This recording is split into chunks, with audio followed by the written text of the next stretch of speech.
লখিমপুৰ জিলাৰ হাৰমতিৰ ডিক্ৰঙৰ চাপৰিৰ দৃশ্য এয়া আৰু ডিক্ৰঙৰ পাৰৰ আবাদী মাটিতে এতিয়া বগৰী খেতিৰে স্বাৱলম্বী হৈছে মেৰবিলৰ পংকজ হাজৰিকা।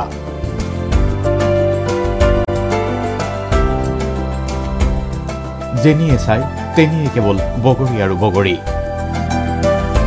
4 বছৰ পূৰ্বে 50,000 টকাৰে ঘৰৰ ধান বিক্ৰী কৰি 2 বিঘা মাটিত পংকজ হাজৰিকাই বগৰী খেতি আৰম্ভ কৰিছিল আৰু বছৰেকত 2 বিঘাকৈ বঢ়াই গৈ এতিয়া 10 বিঘা মাটিত বগৰীৰ বাগান গঢ়ি তুলিছে পংকজে। 4 বছৰ হ'ল। 4 বছৰ দিন মই বগৰী ফাৰ্মখনৰ লগতে জড়িত।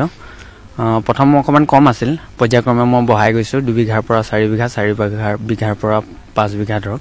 এতিয়া বৰ্তমান মোৰ 10 বিঘা মাটিত মই কৰি আছোঁ। পংকজে এই বাগানত উৎপাদন কৰা বগৰীয়ে এতিয়া চাহিদা পূৰণ কৰিছে লখিমপুৰ, ধেমাজি, চুবুৰীয়া অৰুণাচলৰ বিভিন্ন ঠাইত। পিছে আন্তঃৰাষ্ট্ৰীয় কাৰাটে খেলুৱৈ পংকজে বিভিন্ন প্ৰতিযোগিতাত অংশগ্ৰহণৰ বাবে প্ৰয়োজনীয় টকাৰ যোগাৰো কৰিছে এই বগৰী বাগানৰ পৰাই।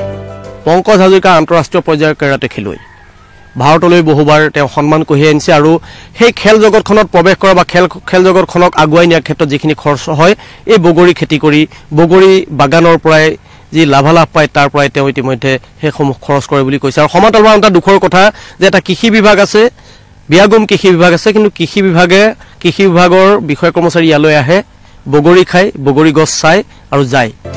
10 বিঘা মাটিৰ বগৰী খেতিয়ে এতিয়া সেউজ ৰূপ লৈছিল যদিও আৰু কিছুদিন পিছতেই সোণবৰণীয়া ৰূপ ল'ব। বগৰী পকিলেই বজাৰ ভৰিব পংকজৰ বাগানত উৎপাদিত এই বগৰীৰে।